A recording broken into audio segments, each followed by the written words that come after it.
السلام علیکم ورحمۃ اللہ وبرکاتہ۔ معزز ناظرین کرام، آج کی ویڈیو میں بیان کیا جا رہا ہے کہ خواتین کا اسلام کی نظر میں کیا مقام و مرتبہ ہے۔ اس سے پہلے ایک کارخانے میں کام کرنے والے مرد اور عورت کی گفتگو سماعت فرمائیں جس سے بآسانی نتیجہ نکالا جا سکتا ہے۔ تو سنیے، فرانس کے ایک کارخانے میں کام کرنے والے پاکستانی کے ساتھ خواتین اور مرد حضرات بھی کام کیا کرتے تھے، اور اس فیکٹری اور کارخانے میں 50 سال کی ایک خاتون ایک دن پاکستانی مرد سے کہنے لگی کہ سنا ہے کہ تم پاکستان کے لوگ عورتوں کے حقوق وغیرہ نہیں دیتے، بس انہیں گھر میں ہی بند اور قید رکھتے ہو اور کام کاج بھی نہیں کرنے دیتے۔ اس نوجوان پاکستانی نے فرانس کی عورت سے سوال کیا کہ آپ کو کام کرتے کرتے کتنا عرصہ اور وقت بیت چکا ہے؟ جواب میں کہنے لگی کہ جب میں 18 سال کی تھی تب سے ہی نوکری اور کام کر رہی ہوں،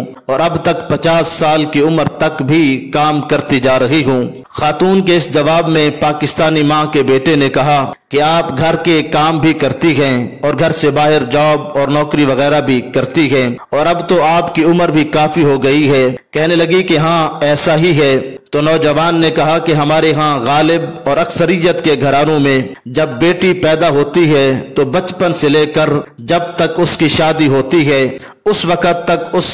اس لڑکی کے والد اور بھائی اپنی اس بیٹی کو اللہ کی رحمت قرار دیتے ہوئے اپنی آنکھوں کا تارا بنا کر رکھتے ہیں، اس کی عزت و عصمت کی پوری طرح سے حفاظت کرتے ہیں اور اس کی تمام تر ضرورتیں اور فرمائشیں پوری کرتے ہیں، اور پھر جب اس کی شادی کر دیتے ہیں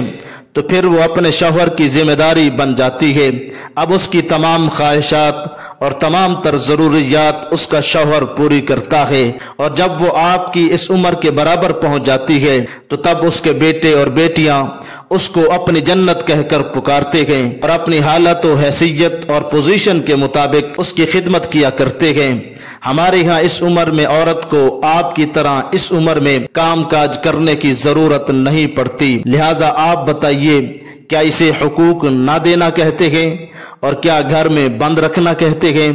کیا ہم پاکستانی عورتوں کے حقوق ادا نہیں کرتے؟ کہنے لگا یہ ہمارا مسلم معاشرہ ہے، یہ ہمارے دین کی تعلیمات و تربیت کا نتیجہ ہے اور یہی ہمارے رسم و رواج ہیں۔ اسی دوران فیکٹری کا وقت بھی ختم ہو گیا اور وہ خاتون اپنے گھر چلی گئی، اور پھر دوسرے دن جب اپنی ڈیوٹی اور نوکری پر آئی تو آ کر اس خاتون نے اس مرد سے کہا کہ وہ ساری رات اسی سوچ میں سو نہیں سکی کہ کیا کوئی ایسا معاشرہ بھی ہوتا ہے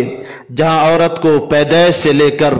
موت کے وقت تک اسے اتنی عزت اور مقام و مرتبہ دیا جاتا ہو۔ ہم اپنی عورتوں کو گمراہی کی دلدل میں نہیں جھونک سکتے، جسے آزادی چاہیے وہ اسے اپنے ہی گھر تک محدود رکھیں۔ اب قطع نظر اس بات کے کہ یہ واقعہ حقیقت میں ہوا بھی ہے یا نہیں، مگر اس سے نتیجہ نکلا کہ اسلام میں عورت کا ایک مقام و مرتبہ ہے۔ اگر تھوڑا سا گہرائی میں سوچیں تو نتیجہ یہی نکلتا ہے کہ عورت نام ہے اس ہستی کا